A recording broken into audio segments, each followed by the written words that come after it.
ya, tapi tidak, namanya kebijakan tidak lepas dari politik. Nah, politisi kita itu tidak suka kalau bicara SDM aparatur rupanya ya. Coba Anda lihat berita-berita di media massa, di cetak maupun internet, jarang sekali berita yang menyuguhkan isi tentang aparatur, ya enggak? Jarang. Karena mana menarik ini ya, menarik. Padahal penting. Ya, kalau tanpa aparatur ya coba Anda bayangkan pelayanan itu bagaimana. Tanpa aparatur yang kompeten ya, kompetensi, lalu program-program pelatihan pengembangan itu pada dasarnya cakupan dari human capital. Ya, ada banyak hal yang kita bicarakan, tapi coba kita anukan ya, saya dapat gambar-gambar dari internet ini ya. Kalau kita bicara secara umum, ya, human capital secara keseluruhan itu di konseptualisasikan dengan Human Development Index. Alhamdulillah ada peningkatan kita ya, alhamdulillah ya. Cuma nanti dibandingkan ASEAN kita belum terbaik ya. Mari kita lihat. Jadi IPM Indonesia itu dilihat dari pendidikan, kesehatan ya, dan ekonomi. Melihat kita ini, melihat ini senang kita ya. Skornya itu naik meskipun tidak bisa dikatakan di atas 1%. Itu lumayan ya, naik 0,85% dibandingkan 2023 ya, skornya sekian itu. Saya baca ini artinya bahwa pada periode 2020 sampai 2024, 5 tahun terakhir ya, Indonesia itu meningkat rata-rata 0,75% per tahun.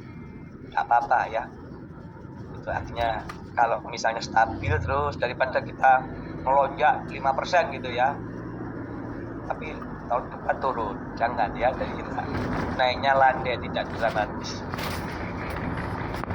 Seluruh dimensi pengukuran itu meningkat. Di 2024 lebih tinggi dibandingkan 2023, khususnya taraf hidup layak dan dimensi pengetahuan. Makin makmur, makin sejahtera ya, makin pintar ya. Mas Farhan, orang pintar minum orang pintar minum tulang angin ya. Berarti dimensi pengetahuannya semakin meningkat, itu tambah pintar. Lalu orang-orang Indonesia ini juga hidupnya lebih sehat, panjang umur ya. Mungkin sering ulang tahun ya, setiap ulang tahun itu di seluruh rakyat ini. Tidak hanya di Indonesia, ulang tahun rakyat itu ya. Di luar negeri itu dia ulang tahun makan-makan tapi bayar sendiri ya, kecuali kalau diundang di rumah. Berkah ya, berkah rakyat. Angka harapan hidup sang lahir di 2024 itu 74,15 tahun. Yang lahir 2024 hidup lebih lama, 0,22 tahun dibandingkan anak lahir pada 2023. Lucu juga lihat data ini ya. Tapi ya itu upaya manusia untuk mengkalkulasi perkembangan hidup. Apa-apa ya, yang namanya angka. Usia sekolah juga lebih lama lagi, sudah 13,21 tahun. Artinya anak-anak kita sudah SMA ya. Harapan lama sekolah itu 13,21. Idealnya adalah 16 tahun. Dengan perhitungan SD 6 tahun, ini kan tidak masuk ya. SD 6 tahun, SMP 3 tahun, terus SMA 3 tahun, 12 tahun, ditambah kuliah 4 tahun, 16 tahun. Ya, itu artinya nanti rata-rata entah kapan ya, Indonesia nanti akan didominasi oleh tenaga kerja yang berpendidikan sarjana. Ini lumayan angka ini ya, meningkat 0,06 tahun dibandingkan 2000. Lama sekolah ya, penduduk usia 25 ke atas meningkat 0,8 tahun dibandingkan tahun 2003 ya. 8,77 itu 8,77 itu 2023, meningkat di 2024 dibandingkan. Lalu taraf hidup layak, pengeluaran per kapita real yang disesuaikan meningkat 442.000 atau 3,7% bisa dibandingkan 2020. Cuman angka ini ya tidak bisa serta-merta mengikuti kenaikan harga tingkat inflasi. Sering dibicarakan bahwa purchasing power atau apa itu namanya, kemampuan daya beli masyarakat rendah ya, karena pendapatannya relatif stabil, tapi kenaikan harga barang itu terus terjadi. Ini jadi masalah ya. Tapi overall kita bisa mengatakan bahwa kondisi human capital kalau ditinjau dari Human Development Index, alhamdulillah di 2024 meningkat. Mudah-mudahan 2025 meningkat pula. Dan itu tidak sekedar angka saudara ya, tapi juga substansial. Maka pemerintah harus memiliki aparat yang kompeten untuk melayani rakyatnya, ya, untuk meningkatkan derajat kesehatan, membangun sekolah ya, membangun pendidikan yang utuh baik fisik maupun non fisik, supaya penduduknya cerdas sebagai bagian dari upaya mencerdaskan kehidupan bangsa. Cerdas itu apa? Apa Febri cerdas itu? Apa Feb? Lalu Feb? Ya Prof, izin Prof. Apa? Cerdas itu singkatannya apa? Cerdas Prof. Encer nang ya. Dasmu dari ini. Presiden Prabowo dasmu ya. Pokoknya Prabowo kuwi kaapi ngene pidato aja ngomong das ngono korek. Nah, Bapak Prabowo itu. Yo Hasan Amrullah, kurang kok ada pidato Pak Prabowo. Dasmu aja ngono kan itu sirah ya. Itu dihormati itu. Sampai tak putus resleting gara-gara Pak Prabowo. Ya. Oke, sekarang nah seperti saya bilang ini juga ada 2020, tapi sebagai gambaran aja. Kalau naiknya itu landai, konsisten landai, tidak ekstrim, kita tidak bisa nyalip Singapura atau ya kan. Vietnam rumpai, padahal Vietnam itu ya kayak gitu negaranya ya, tapi bagus Vietnam itu. Brunei, Malaysia, Thailand baru kita. Acehnya itu tidak. Acehnya itu apa? Bedanya dengan Filipina juga tidak berapa tajam. Ya, harus kita prihatinkan. Kita dibandingkan dengan ASEAN. Indonesia itu negara bekam. Mediocre kan jadi Indonesia di tengah-tengah. Ya kan? Jadi di atas kita ada 5 negara, di bawah kita itu ada 5 negara. Kita pertengahan. Ya.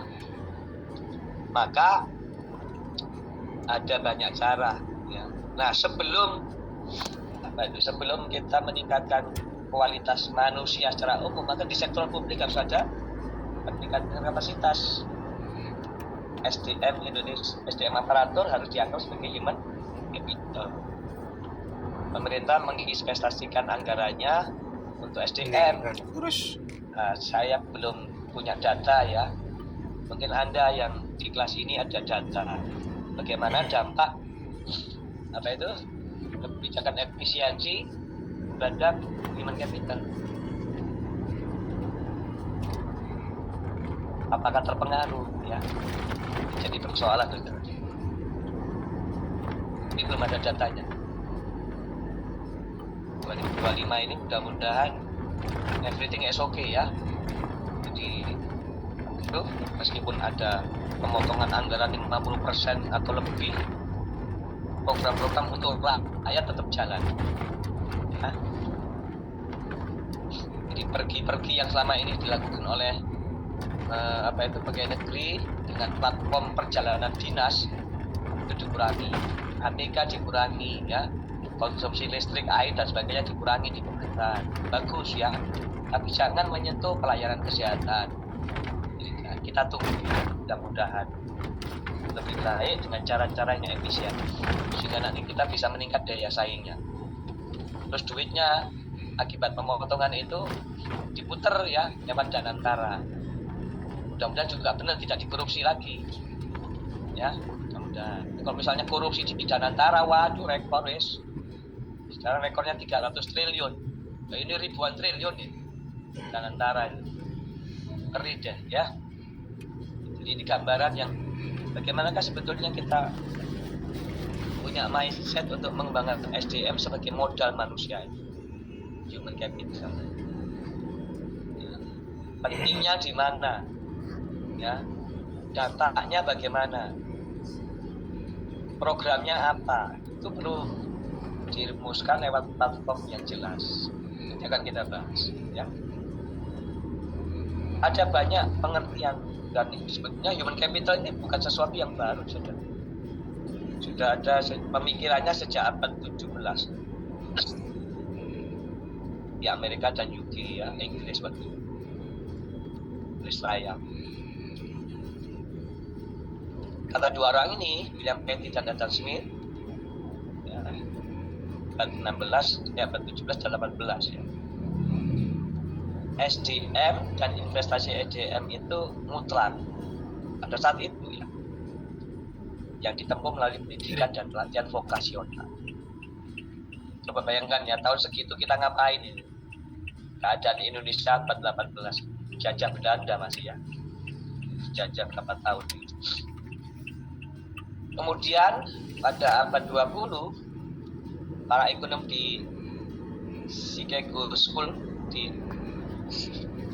of Economics maksudnya ya, Chicago University ya, sebenarnya Chicago University.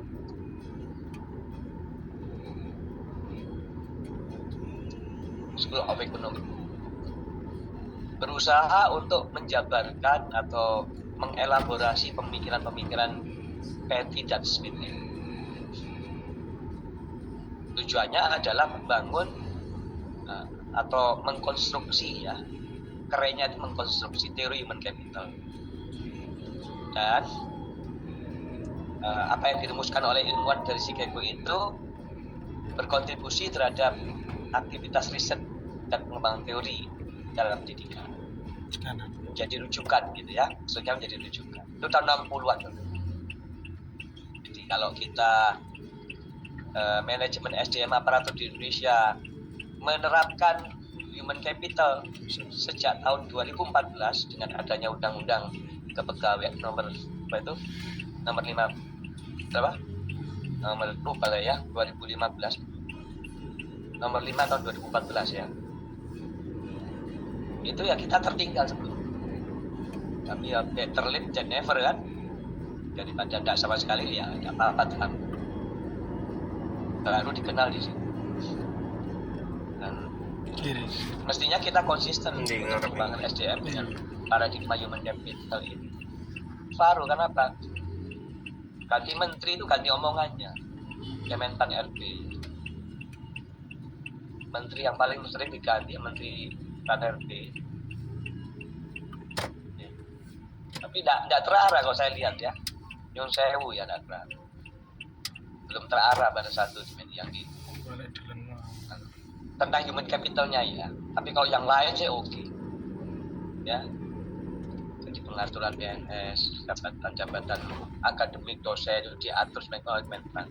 Tapi tentang human capital secara eksplisit itu bukan menjadi sesuatu yang ya tentu kita dituntut ya untuk konsisten menjabarkan teori-teori PSDM ke dalam tindakan nyata di instansi pemerintah. Ada satu pasal dalam undang-undang kepegawaian itu yang mewajibkan pemerintah untuk menyediakan pelatihan. Anda kalau PNS itu dapat jatah 20 jam pelajaran per tahun. Berapa?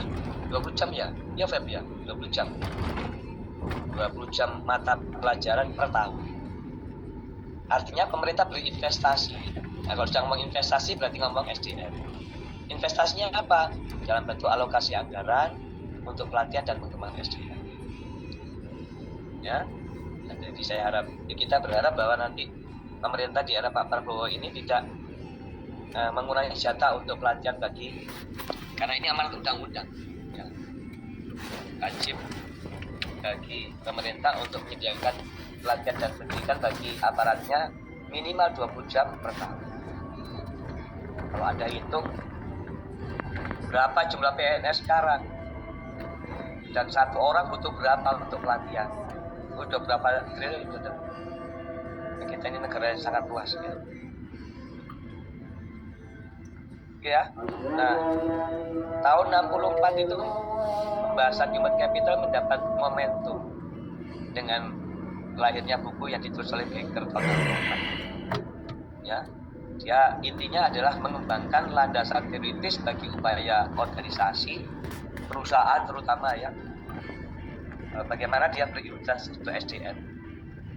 Jadi ada pemikiran yang sangat bagus, sehingga Ken Baker itu sampai hari ini menjadi rujukan bagi para ahli untuk bahas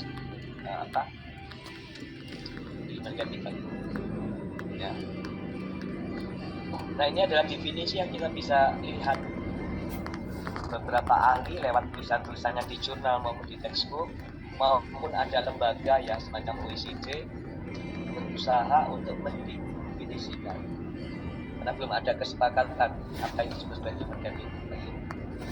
Ya, tapi kalau kita lihat definisi-definisi yang ada itu, kita bisa kelompokkan antara proses dan hasil.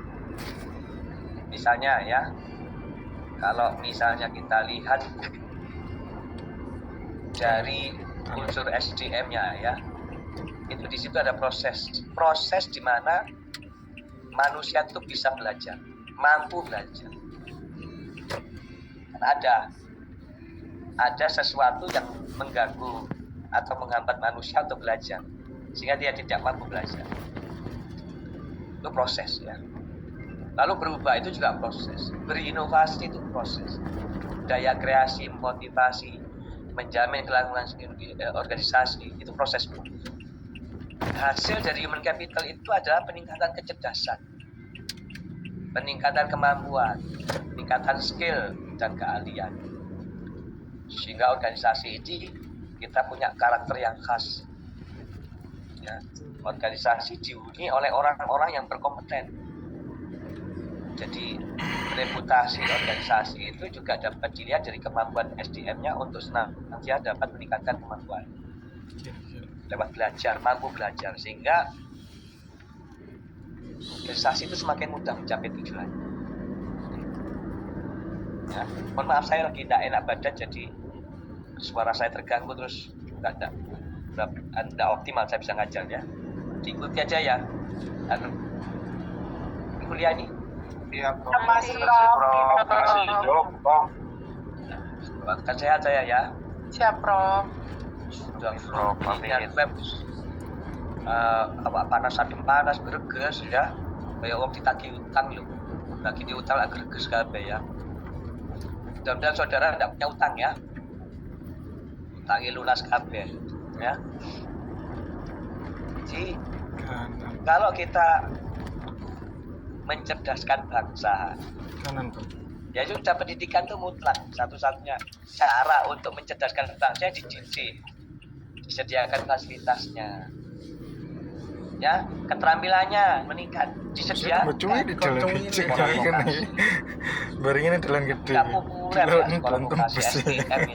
Iki tembus-tembus dalan nih sama ini. Iki baringin wis paper. Apa itu yang sekolah kecil SMK?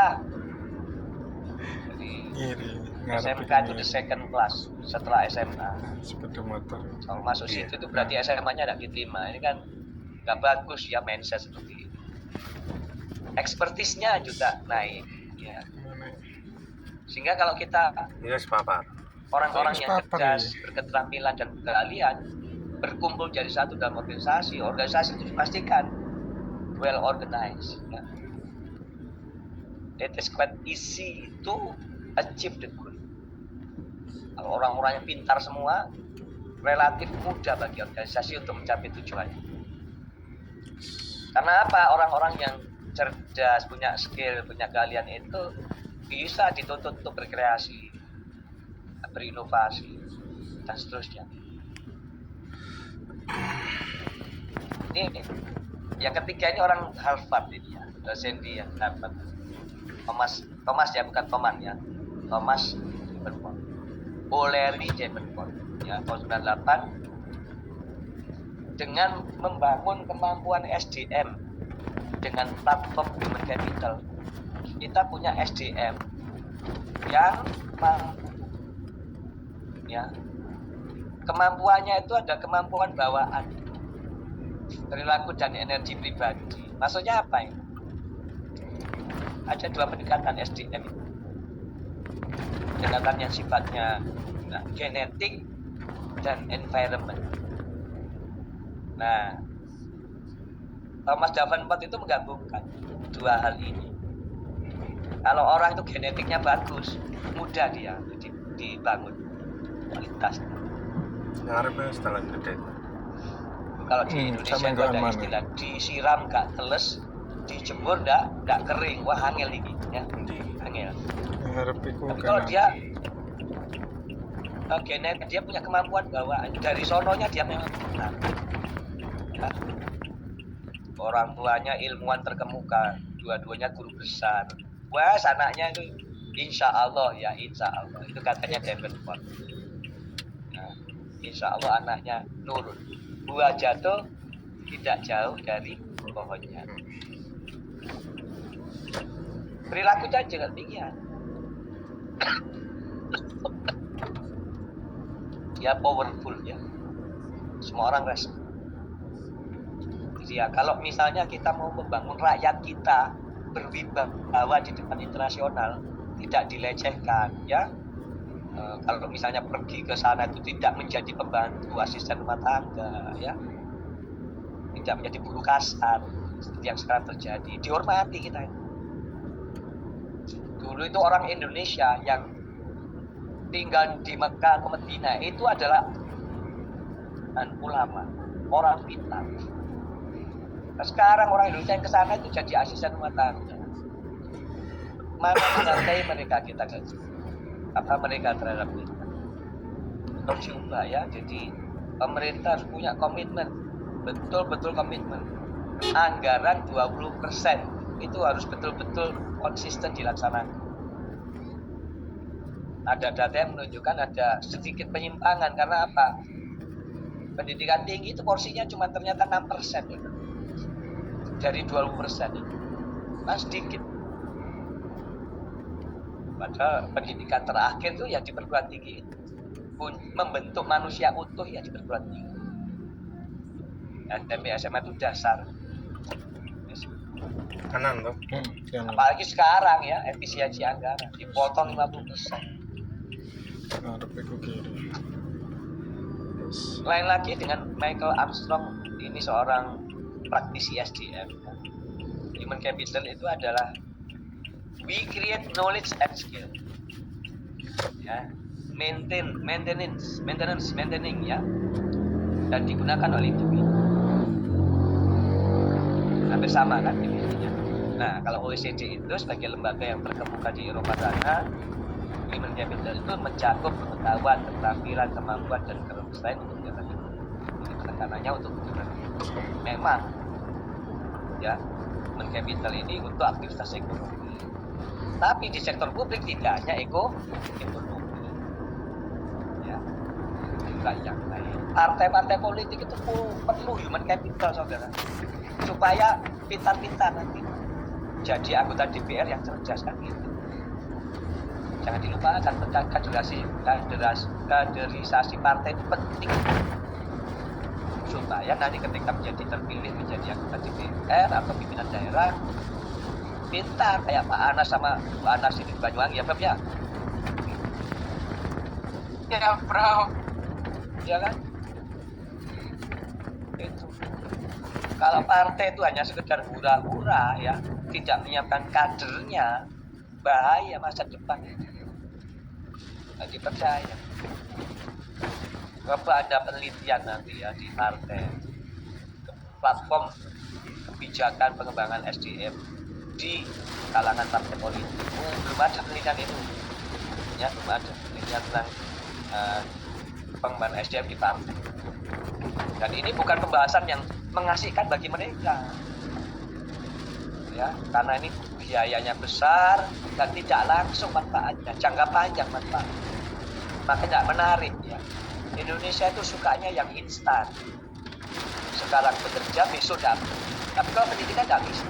makanya nggak menarik. Kadang kita jengkel juga ya dengan pandangan kita. Dulu ya ketika saya tuh kuliah pertama kali ya, itu ada orang Jepang yang jadi pengamat Indonesia. Dia bilang bangsamu itu bisa jadi yang banyak bisa mengalahkan Jepang. Asal mentalmu kamu kuat. Kamu harus berpikir lebih panjang lagi.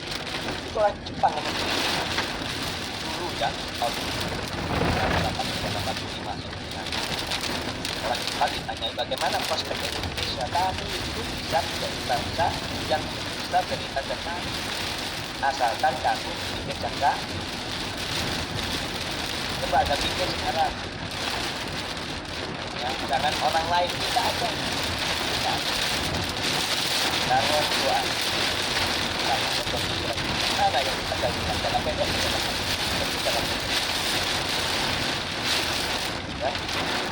Orang korupsi itu mikirnya jangka pendek. Bagaimana dia kaya? Tidak benar. Atau tidak pantas atau dia dan karena pendek orang korupsi tidak mungkin dia akan tidak banyak Jadi banyak harus kita besar ya kanan nih. Kiri. Kiri. nggak apa-apa saya cerita gini karena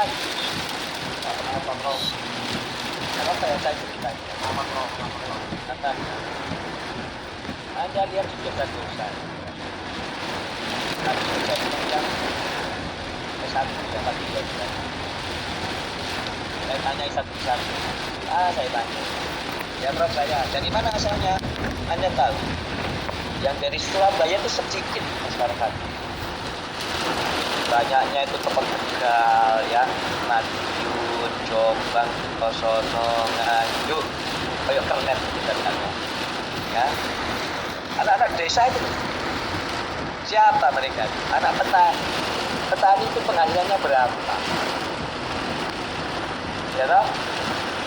Tapi anaknya bisa kuliah pintar duitnya Kanan. Hah?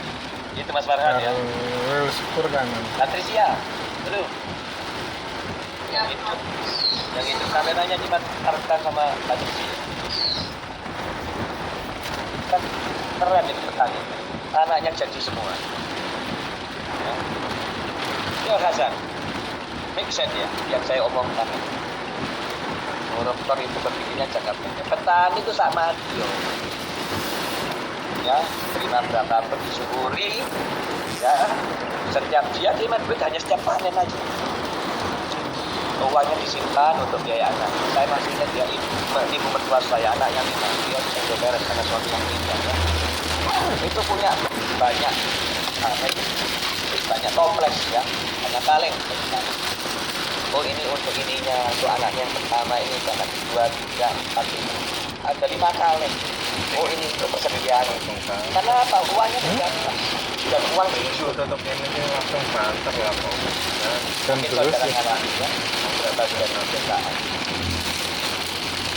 kalau orang korupsi kan duitnya berlimpah tapi tidak benar disimpan juga ya dibuang banget anaknya juga sekolahnya enggak sekian karena mikirnya juga pendek sampai di situ kalau kita mau tidak sekedar bukti ya tapi kita akan soft skill akan bertanya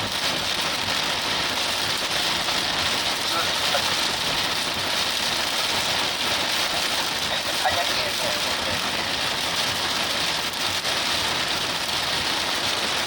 jadi ada knowledge ya seperti jarum jam ya human capital itu punya pengetahuan lewat apa sekolah atau belajar non sekolah non formal ya ada kalau ada pendidikan anak itu misalnya sekolah di rumah ya schooling tidak apa-apa lalu ability kemampuan able to do something ya bagaimana orang berkemampuan ya di sekolah di dilatih ya untuk memperoleh skill. Lalu lembaga pendidikan, lembaga pelatihan ditata. Standar ya, yang namanya sekolah itu standar dimanapun, pedesaan, perkotaan, standarnya sama. Sekarang kan tidak bisa. Sekolah yang bagus di perkotaan, ya kan? Biasanya dia gedungnya ambruk, gedengnya bocor, kasihan ya. Mestinya nggak begitu, itu harus standar. Ada sudah standar pendidikan itu asal ada. Tidak ada. Tinggal kita konsisten menerapkannya. Ada tercegah daerah pelosok ya. Hati-hati sekolah. Ini kalau ngomongin pendidikan. Ya, ke sekolah saya pernah ke NTT ya. Saya pernah ke Papua. Ya Allah, kapan majunya bangsa ini? Kalau sekolahnya saja kayak begini, kasihan mereka anak-anak di Papua. Lalu kita juga memberikan experience. MBKM itu sebenarnya bagus. Ya, MBKM itu bagus. Maka menteri kita yang baru tetap terus jalan ya. Karena apa? Memberi pengalaman praktis pada peserta didik yaitu mahasiswa. Supaya tidak hanya belajar di kelas. Ya. Kalau perlu Anda itu saya antar ya ke BKD Jatim sana yang sudah canggih, nanti dia diberi penjelasan. Gimana saudara? Perlu nggak? Saudara perlu datangi BKD di Jatim ya untuk melihat tata kelola SDM yang canggih di Pemprov Jatim. Mau saudara? Halo? Boleh bro, boleh. Boleh bro. Gak usah jauh-jauh ke Jakarta. Jakarta juga ada kenalan deh di Kementan ada, di LAN juga ada. Tapi Jakarta itu dasar apa gak duit utang ya. Di Surabaya aja. Nah, apa nanti ya? Saya ajak ke sana, ada nanti namanya Pak Asim itu belasan tahun di BKD ya. Itu lebih pintar daripada kepala badannya ya, BKD. Bukan pinternya ya, pengalamannya, tahu betul. Nah, terus diatur ya Mas Kasan ya, Mas Abdullah ya. Mas Kasan Abdullah ya. Diorganisir kapan bisanya sehingga Anda bisa ke Surabaya. Kalau bisa jangan Sabtu karena Sabtu tutup. Harus hari kerja ya. Gimana? Sanggup enggak? Kalau hari kerja sulit ya. Susah ya. Nah, coba diatur aja Mas Abdullah ya. Bro, nanti dikondisikan bro. Nah, isi kamu seneng aku mau dikondisikan ke polisi. Siap bro, nanti di lapangan. Pak Abdullah lagi polisi ya. Lalu ada judgment ya, ini soft skill gitu ya, wisdom, virtue, ini punya innovation ya, creativity, innovation. Ini pertanyaan bagaimana orang yang terdidik dengan baik itu punya atribut yang melekat di dirinya. Coba bayangkan kalau orang Indonesia itu gak usah 100%, 70% hebat Indonesia ini. Coba Anda lihat saudara ya, kita masih ya tadi itu sama pendidikannya masih berapa tahun, 13,sekian tahun, masih SMA ya. Lanjut ya. Nah, alhamdulillahnya ya, puji syukurnya dari Allah yang Maha Kuasa ya, dengan didorong oleh keinginan luhur. Human capital itu sudah dianggap sebagai paradigma dalam sektor publik kita, sejak tahun 2015. Ya, di situ ada visi kebijakan tentang MSDM sektor publik, yaitu apa? Mewujudkan ASN yang memiliki integritas, profesional, melayani dan sejahtera. Brandingnya kan bangga melayani. Core value-nya rahmat. Ya, untuk begitu ya mesti sekolah, mesti dididik, mesti disediakan duitnya untuk belajar.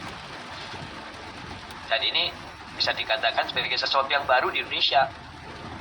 Ya, kalau kita lihat tadi sejak abad 17 di Amerika dan Eropa, nah kita baru kenal, tidak apa-apa. Dipercepat belajarnya sehingga kita bisa mengejar mereka. Ya.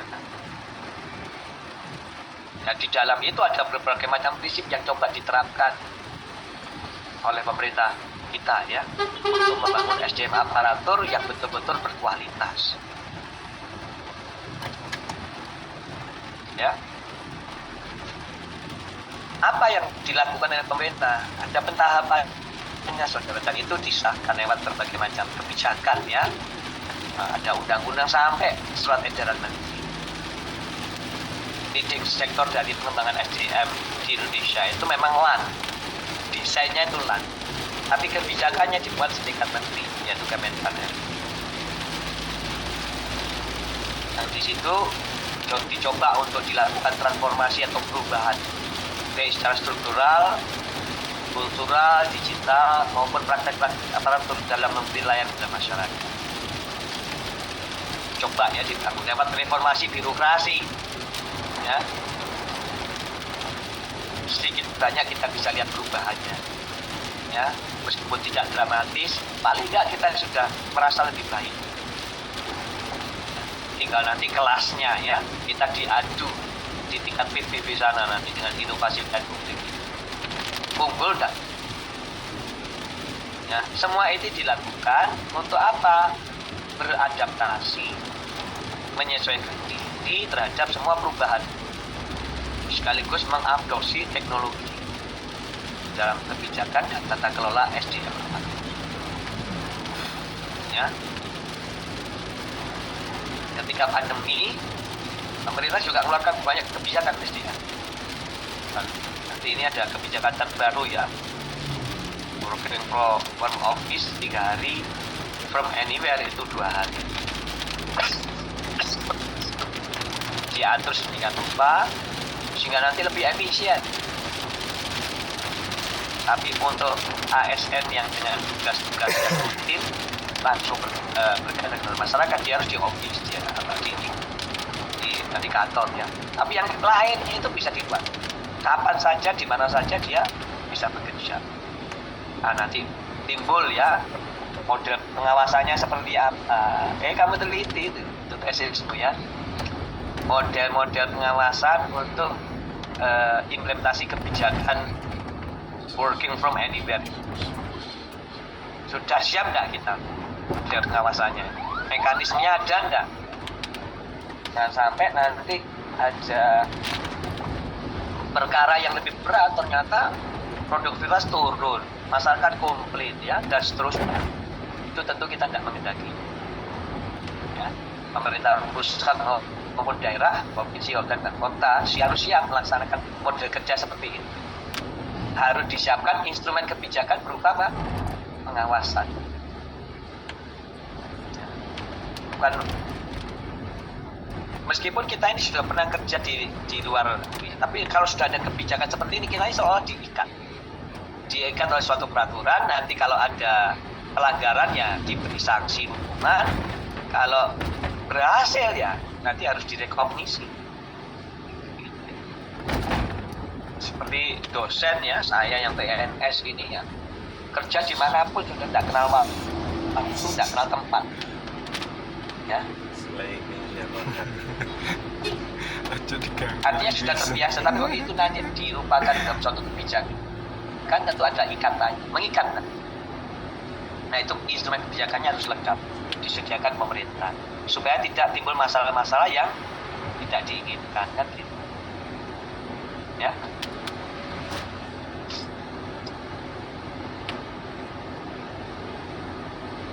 Oke ya, lanjut ya. Ini adalah satu peta kebijakan Human Capital Management bagi aparatur sipil negara, tapi kebijakannya masih yang lama ya. PP 11/2017 tentang tata kelola SDM, manajemen SDM ya, dan Permenpan RB nomor 40 tahun 2018.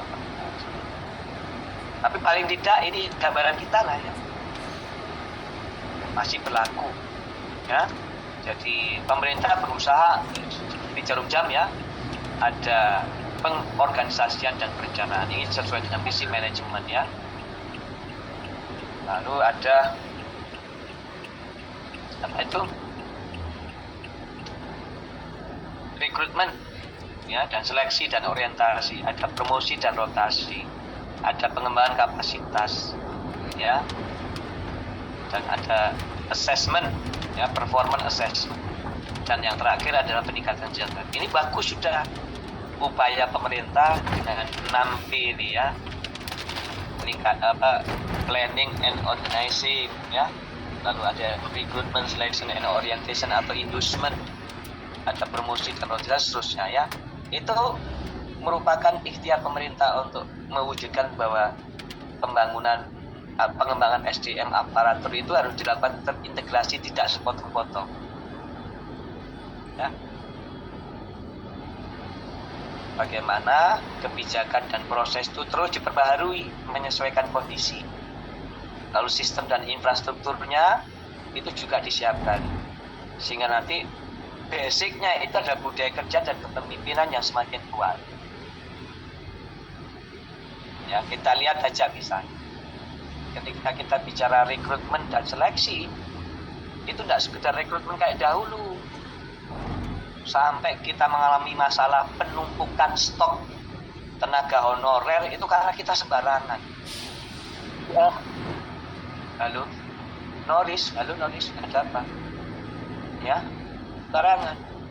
Akhirnya sama pemerintah 2024 birokrasi harus bebas tenaga honorer dengan segala daya upaya dilakukan. Nah, karena itu tidak boleh lagi kita merekrut tenaga honorer kecuali kalau ada sebab-sebab tertentu ya. Maka itu diatur rekrutmennya berbasis jabatan. Kalau instansi daerah mengajukan formasi harus ada analisis jabatan ya. Ada orientasi dan engagement untuk setiap penugasan pada jabatan baru ketika dia di dalam penempatannya. Jadi kalau rekrutmennya tidak bagus, seleksinya keliru, penempatan jabatannya nanti kaya.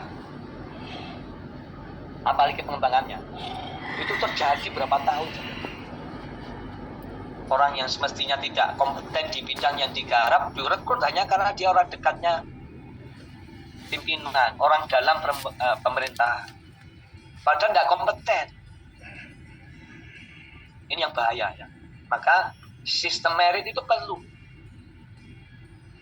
yang menegakkan KASN yang sudah dilebur ke BKN ya. Jadi fungsi KASN sekarang dimasukkan ke BKN, Badan Kepegawaian Nasional. Berat memang. Maka ditata ya, rekrutmennya, seleksinya, orientasinya ditata. Supaya apa?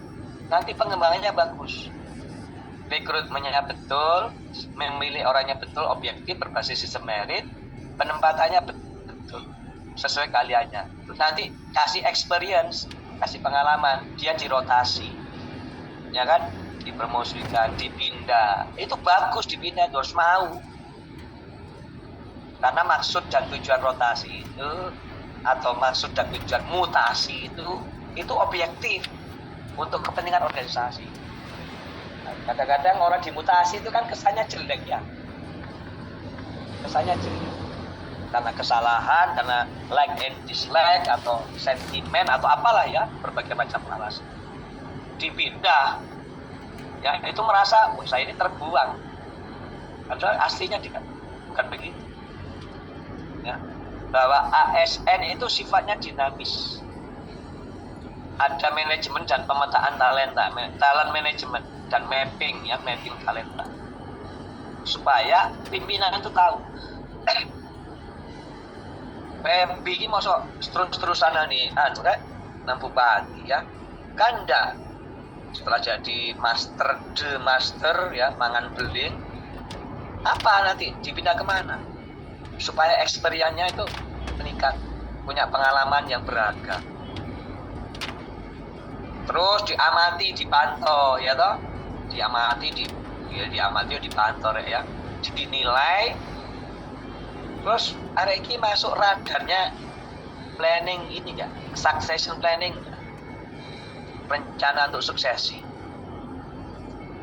Oh no Feb, halo Feb, ini Feb. Ya Bram, izin Bram.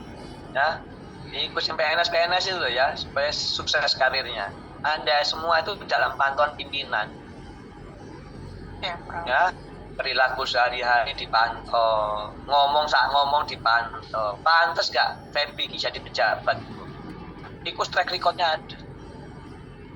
Yang hati-hati jadi PNS, ya melayani, gak kakek ngomong ya, gak kakek tingkah, gak kakek pola. Wis, insya Allah sukses PNS itu. Gampang sebelumnya jadi PNS ya Mas Farhan ya. Ya kan, gak kakek ngomong, gak kakek pola, gak kakek gaya, ya, gak wedoan, gak ngombe, ya, apa ngombe, madon, apa mana itu ya, selamat, terus berkarya, ya, berkarya itu penting, jangan wapi tapi gak ada karya nih, ya, nah, pimpinan bingung nanti diapakan anak,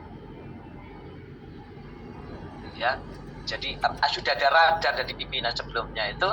Oh ini nanti ini di prospek jadi sekretaris dinas, ya.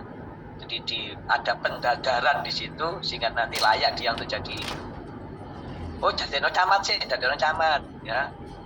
Angkut terus jadi apa sampai nanti dia jadi sekda. Puncaknya sekda dan itu satu orang saudara, mengerucut satu orang, ya kan? Sekda itu cuma satu orang, itu diproses lewat pertama kali dia kerja itu sampai dia ditempatkan di mana di sini oke, di sana oke, di situ oke, ya beres orang itu sudah S3 ya, sekolahnya jelas ya, gak sekolah tuku koyo nang UI ya, 1,9 tahun ya, yo Hasan yo UI ku sakno rerek ya, makanya dibekukan ya, kalau dasar dibekukan ya. Boleh jelas nang MKP, maling S3-nya nang Amerika atau paling enggak nang S3-nya di UNER ya. Jelas. Sekolah sing ono keringet ya. Pak Karwo itu kalau Pak Karwo gubernur yang lalu itu kalau ngilokno gawe ini sekolah nang sing gak jelas-jelas itu. Sekolah kok gak ada keringet ya. Sekolah gak ada keringet ya. Ya tapi tiba-tiba lulus itu maksudnya Pak Karwo ya. Rekomendasi ke sana aja, ke UNER aja, ke UI sana, atau BM ya. Itu rekomnya Pak Karwo dulu. Bu Kofifa saya kira juga begitu ya. Bawaannya agar sekolah pada tempat yang benar. Jangan ada kuliah terus tiba-tiba wisuda. Ya, wisuda difoto, diupload nang Instagram. Lo kon kapan sekolahnya ya? Tanyain ya. Kapan sekolahnya? Ya. Lanjut ya. Diusahakan saudara masuk dalam radar ini sebab sudah ada pola karir nasional, jelas sudah. Anda yang di Banyuwangi di mana ya, itu bisa nanti diterapkan di pusat dengan aturan baru ini. Bisa. Tapi kebanyakan orang tidak mau kerja di luar anunya ya. Sistem Banyuwangi Pak, kayak apa pindah di Jakarta ya. Wah, ada itu orang Banyuwangi yang ditempatkan di Jakarta jalur mulai ya. Mas Mbak Feby ngerti orang. Saya suka dengan ini saudara ya, meningkatkan kinerja secara berkelanjutan. Jadi ada SKP, ada bimbingan dan konseling ya. Nah, kinerja BK, RSMA, LPK ya. Ada performance dialog di sini. Jadi pimpinan itu berdialog dengan bawahannya tentang kinerja itu. Kepentingan individu, prestasi individu, apa yang dilakukan individu harus sejalan dengan core bisnisnya instansinya. Tidak boleh saya naik dewi. Kalau dulu kan bisa orang itu, sehingga apa kantornya tidak bisa mencapai target, dia pribadi mencapai target, itu yang tidak boleh. Makanya PNS tidak boleh nyambi, hari gitu loh, supaya fokus. Nah fokus itu ternyata harus diatur juga. Karena apa? Peningkatan kinerja itu selain untuk organisasi juga untuk mengembangkan karir individu. Ya, jadi dia paham pemerintahan itu mulai dari awal hingga akhir.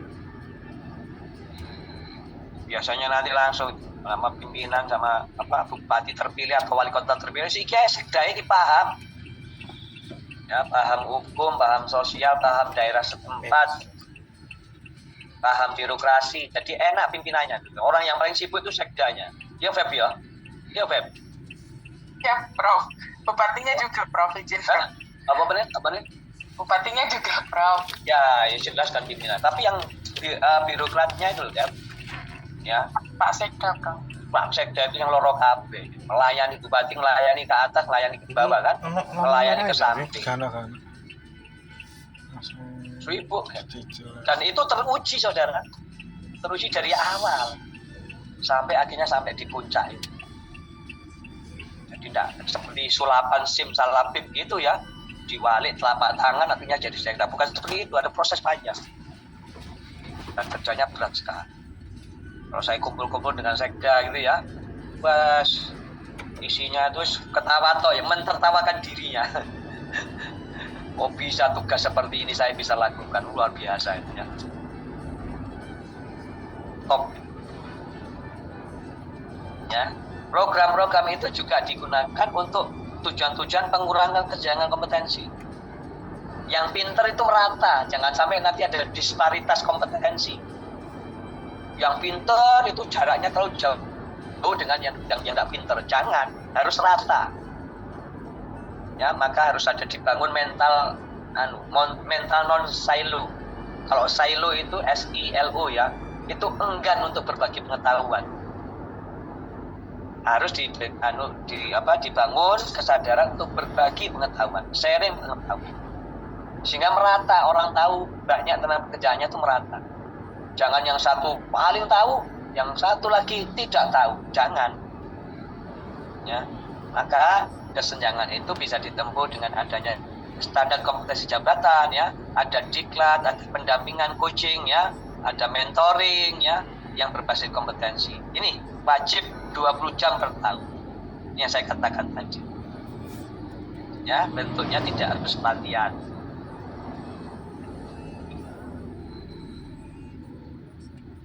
Sudah bagus ini, perlu ditingkatkan, dan pemerintah konsisten untuk membangun human capital berdasarkan mapping ini. Ya, kalau sudah gitu enak saudara, Anda sebagai PNS itu teruji dan terpuji. Teruji itu karena Anda betul-betul smooth karirnya dari bawah sampai ke atas, akhirnya dipuji saudara. Ya, oleh pimpinan, oleh masyarakat, Anda dekat dengan rakyat, cocok Anda jadi kepala dinas apa, gitu ya, cocok nanti sampai akhirnya terpilih jadi sekda. Ini kita bicara human capital ya kayak gini. Ya, semuanya itu berproses. Nanti kalau prosesnya benar, hasilnya insya Allah benar. Sekolahnya benar ya, pelatihannya benar, diikuti dengan seksama, tekun belajar ya, tekun bekerja, melayani kawan-kawan ya, secara horizontal, vertikal melayani atasan, ke bawah melayani, was. Dan itu berat saudara, mengalahkan ego saudara. Saya kira tidak hanya PNS ya, semua profesi itu menuntut pengorbanan. Coba Anda egois, dijauhi kawan-kawan, Anda tidak didukung oleh kawan-kawan, Anda terasing, ya, tidak boleh egois.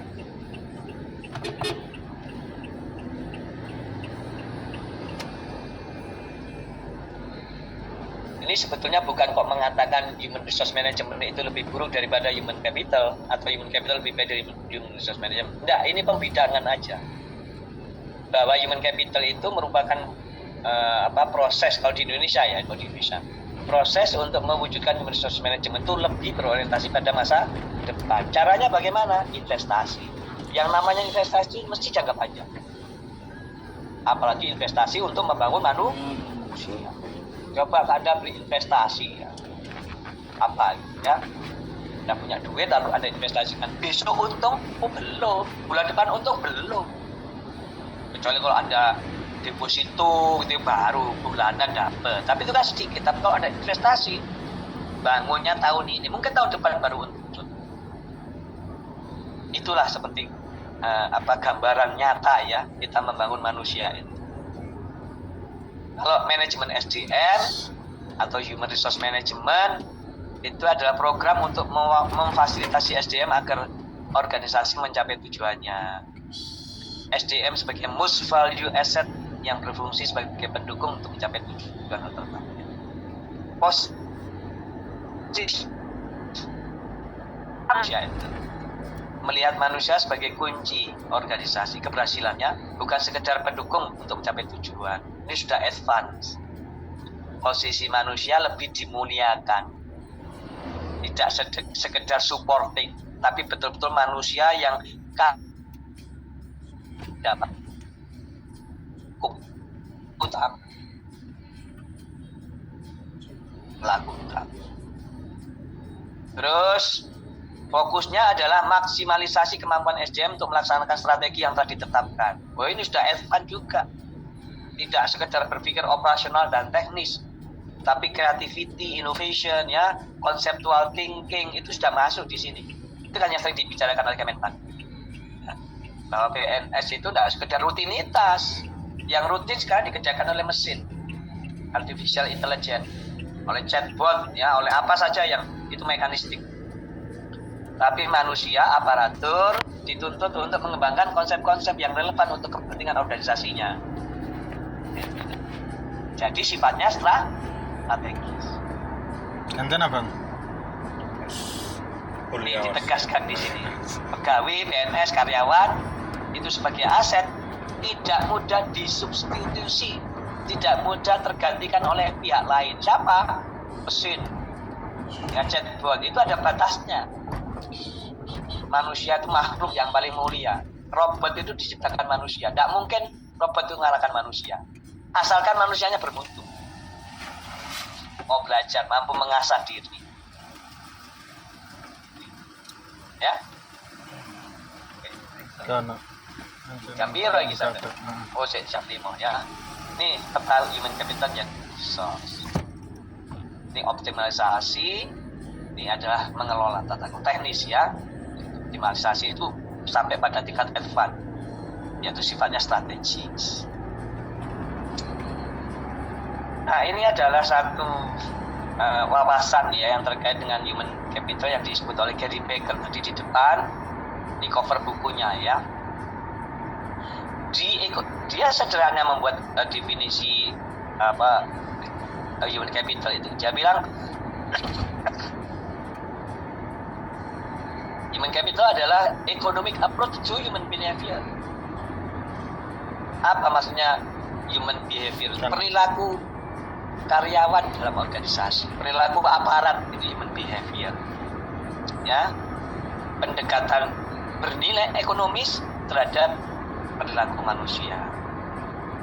Ya, beda perilaku antara orang-orang yang terdidik dengan benar dengan orang-orang yang tidak terdidik dengan benar. Beda, ya. Cara ngomongnya, ya, cara berpidatonya, cara dia berperilaku dalam kerjaan sehari-hari itu beda kalau dia terdidik. Ya. Jadi bukunya Gary Becker itu sebagai karya awal di bidang SDM, ya, sebagai periode peletaan dasar pendekatan ekonomi terhadap perilaku manusia, human behavior. Kalau sudah begitu, ya, supaya orang-orang itu perilakunya sesuai harapan kita, ya mesti dia harus diintervensi berupa apa? Dilatih, dididik, ya, ikut program-program pengembangan SDM sehingga kompetensinya meningkat. Itu sudah terpikir sejak dahulu. Ya. 2014, ya, undang-undang kepegawaian kita yang nomor 5 itu tahun 2014 meninggal dia, ya. Ini adalah berbagai macam pengertian mendalam yang dikembangkan oleh ahli. Saya suka dengan definisi dari Claudia Goldin, ya, dari Harvard University dan penasnya mereka, ya, penelitian. Segala sifat yang ada dalam diri manusia yang terdiri dari kebiasaan, habit, ya, knowledge, atribut sosial, yang penting saudara atribut sosial ini, ya, dan kepribadian, personality termasuk kreativitas yang diwujudkan dalam kemampuan melakukan kerja, ya, kemampuan bekerja sehingga menghasilkan nilai ekonomi. Ini jangka panjang, saudara. Lahir balita, terus tumbuh 3 tahun di playgroup, ya, lalu di TK, lalu masuk ke SD, berapa tahun itu total sampai dia perguruan tinggi. Akhirnya dia jadi orang, ditunjukkan dengan mampu bekerja sehingga menghasilkan nilai ekonomi, nilai tambah ekonomi. Baker, Claudia Goldin itu percaya ya bahwa manusia itu punya sifat yang khas, uniquely ya, dibandingkan modal yang lain. Karena itu diperlukan kehadiran SDM untuk mencapai tujuan agar organisasi ini berkembang, didukung kreativitas dan inovasi. Ini ya, investasi SDM. Jadi kalau kita belajar SDM saat ini, ya, apalagi pemerintah sudah mengakui sebagai suatu paradigma dalam tata kelola SDM aparatur, maka yang ngomong human capital. Human capital untuk sektor publik. Sangat jarang sudah. Kalau ada search di internet, human capital for public sector itu jarang ya. Ada tapi tidak banyak. Asumsi-asumsi yang dibangun untuk human capital itu apa saja? Yang terukur dengan mudah itu adalah bahwa namanya investasi SDM itu kan tidak seperti investasi di bidang manufaktur ya, kita bisa hitung kalkulasi apa keuntungannya berapa. Tapi SDM juga bisa dengan menggunakan analisis biasa dan cost benefit analysis. Apa maksudnya? Berapa yang dana yang dianggarkan oleh pemerintah berapa untuk 20 jam mapel ya, jampel per tahun untuk sekian juta PNS berapa? Lalu manfaatnya apa? Ditimbang ya selama 5 tahun ke depan, bukan 5 tahun. Orang-orang yang sudah kita latih setiap tahun dalam 6 tahun sekarang ini, periodenya Pak Prabowo ini, next presiden, bagaimana dia? Jadi ada sambungannya, tidak terputus, tidak balik ke nol lagi. Nah, kita ini kadang-kadang sudah dilatih tapi tidak dipraktekkan karena dipindah ke bagian lain, dimutasi ya, dirotasi, tempatkan bagian yang sama sekali tidak ada hubungannya dengan pelatihan, nol lagi orang ini, dilatih lagi. Habis dilatih dipindah lagi. Itu saya bukan ngalami, tahu ya, prosesnya saya tahu. Dan ini salah satu keluhan dari user. Ada seorang penguasa, Pak, saya jadi pengusaha jadi repot. Karena apa? Di dinas ini saya ketemu dengan ini. Terus bulan depan orangnya sudah pindah, diganti lagi orangnya yang tidak tahu apa-apa. Jadi kami harus bagaimana ini ya? Salah satu efek. Ya. Yang kedua, analisis modal manusia fokus pada nilai manfaat dan nilai biaya. Oke ya, ini terjemahannya aja. Ya. Keuntungan analisis modal manusia itu bersifat moneter atau non sosial budaya. Apa maksudnya? Memberikan keuntungan bagi perusahaan. Itu kalau perusahaan. Kalau sektor publik apa? Memberikan kontribusi bagi peningkatan kesejahteraan masyarakat. Misalnya apa tadi, IPM tadi, indeks pembangunan manusia, apanya? Pendidikannya semakin lama ya, semakin lama itu terus ikut pendidikan, maksudnya lama sekolah ya, semakin sehat, pendapatannya meningkat, itu moneter semua ya. Manfaat peningkatan pendapatan dan sudah yang saya berikan ya. Biayanya adalah perhitungan nilai biaya terdahulu dan waktu yang dihabiskan untuk investasi. Tentu saudara pegawai yang ikut pelatihan jam kerjanya hilang kan? Bukan hilang sebetulnya, digantikan oleh belajar sehingga nanti setelah dia pulang akan lebih produktif lagi. Nggak apa-apa ya, jam kerjanya dipakai untuk belajar, itu bagus. Orientasinya jangan panjang. Ya, dengan demikian kalau kita ngomong per individu, ngomong investasi human capital, itu artinya kita nanti bisa meningkatkan penghasilan per individu melalui peningkatan kualitas pekerjaan yang dilakukan, karena dia semakin pintar. Ya, jadi kita amati sepanjang dia tidak dipindah ke tempat lain, dia pekerjaannya tetap. Kalau dilatih pasti asal pelatihannya benar, pelatihannya serius, tidak hanya sekedar just for fun ya. Pembeliannya benar, hasilnya benar. Ya, otomatis kalau dia berkreasi, ya, berprestasi, berkinerja baik, ada penghasilan tambahan. Karirnya meningkat, gajinya meningkat sesuai dengan uang kerja, ya. Sesuai dengan kepakatannya, ya, sesuai dengan masa kerjanya.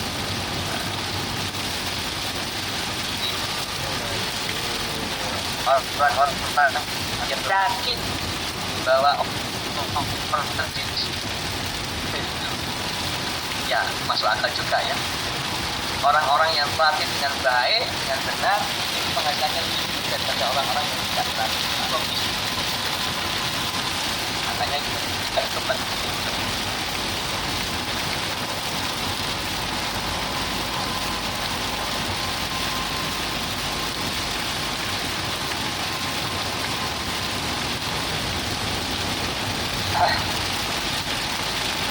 Bentar ya, ada penting masuk.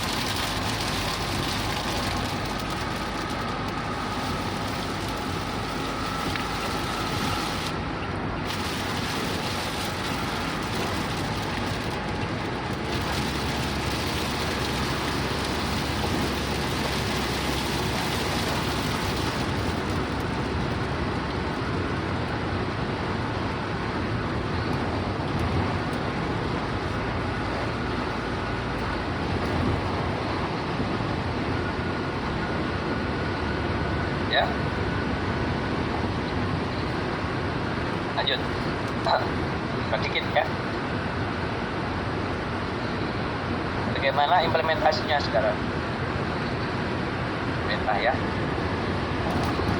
Anda tahu bahwa dalam periode reformasi birokrasi kemarin SDM ini ditempatkan pada posisi yang terhormat. Ada banyak titik pengembangan yang itu terjadi atau fokus pada SDM. Dari 8 percepatan pembangunan, 9 program percepatan, itu 7 itu langsung berhubungan dengan SDM. Kita ngomong reformasi birokrasi ya.